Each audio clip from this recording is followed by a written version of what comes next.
whoever wins the American election will have a lot on his plate. The Middle East, global nuclear proliferation, avoiding those calls from the Canadian Prime Minister. So let's take a look at those pesky things so many candidates seem to hate, the issues. What happened to peace and prosperity at the end of the Cold War? Wasn't there supposed to be no more wars? Everything was supposed to get better? What happened? Now it's the most dangerous time in history. Everybody's got nuclear weapons. India, Pakistan, North Korea. India and Pakistan have nuclear weapons.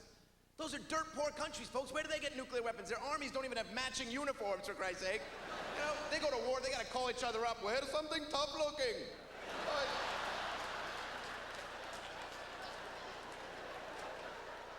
And North Korea, that's a trouble spot. Believe me, that is going to be, any country ruled by a psycho little lunatic midget like North Korea's leader, that guy's an angry, insane maniac. He still fits in his Boy Scout uniform. You know, he's got those old lady wraparound glaucoma glasses. He's furious.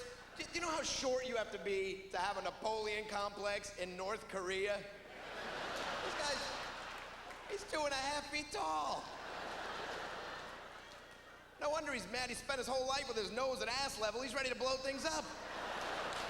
Well, there's certain advantages to living in a dictatorship that you maybe don't appreciate every day, huh?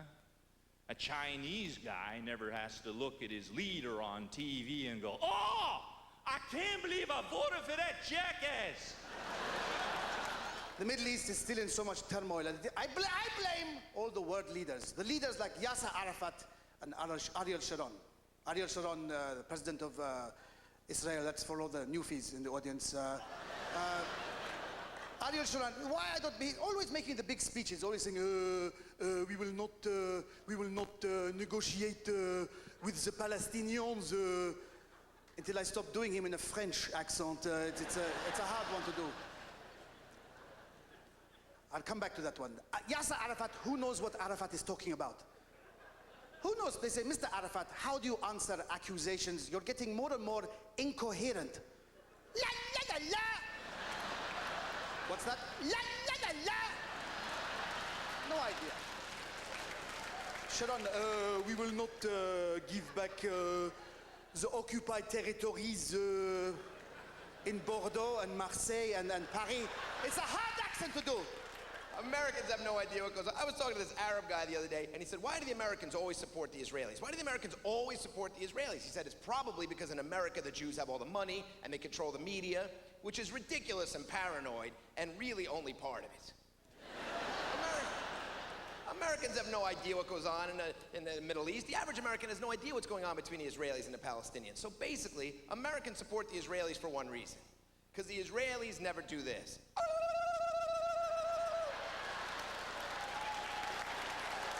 That's pretty much it.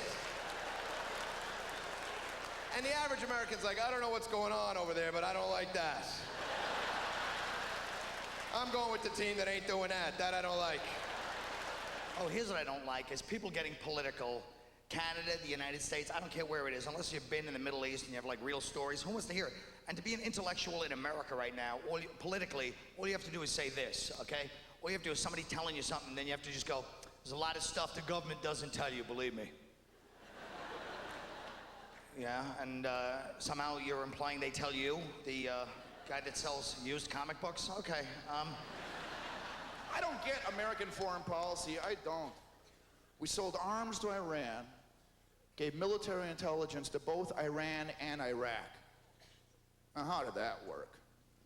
Here, put this gun in your pocket. He's got a gun in his pocket.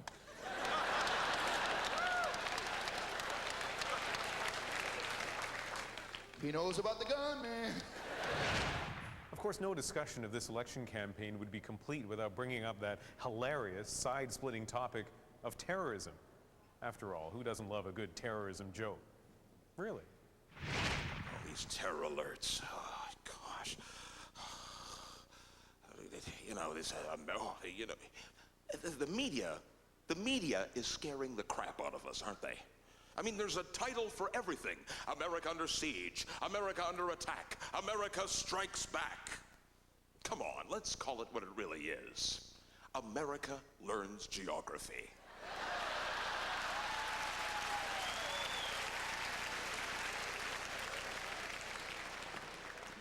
What is that? Kabul? Kabul? Screw it. Kaboom!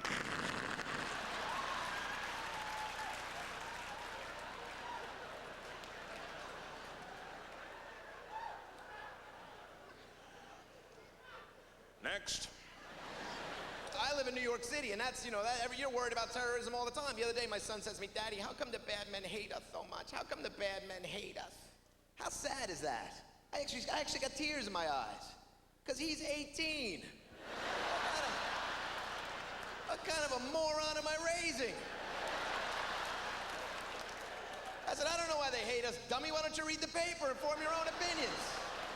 But I have to say that we have nothing against America. I want you all to know, I have nothing against America. In fact, I'm very proud of my Iranian government. After 9/11, Iran showed their sympathy towards USA by removing from early morning prayer the words, "And death to America!" for 48 hours. It was a special thing. I'm not a political guy, but our President George Bush is a little tough because he's difficult to understand. That's my problem. On a very simple but horrible thing, he can't get tourists. Gotta watch them tourists. You mean terrorist? Terrorist! Now, if Canadians were to come across the bridge in Windsor, what are they called? Tourists! You mean tourist? Tourist! So I'm visiting from New York, and I know you're worried. I know you're worried about us, but ain't no thing, man. We okay, man, You know how I know New York is exactly back to normal, man, before the attacks? We're back. Because, I tell you why I know the city is back to normal. A couple of weeks ago, a woman got pushed in front of the train for the first time in like 9 months, which means, the city's, you know what I mean? Getting back to the way it was, you know what I mean? I just got tired of people sitting around too depressed to kill. It's... So God bless the guy that went, you know what, I can't take this no more. Everybody's worried in the States they're gonna get their state next. I don't know why. I mean, people in Nebraska, I don't know. You see what happened in New York City? Oh, it's terrible, man. We gotta be careful here in Lincoln, Nebraska. Because they might be trying to come get the corn next. 6 tractors were hijacked today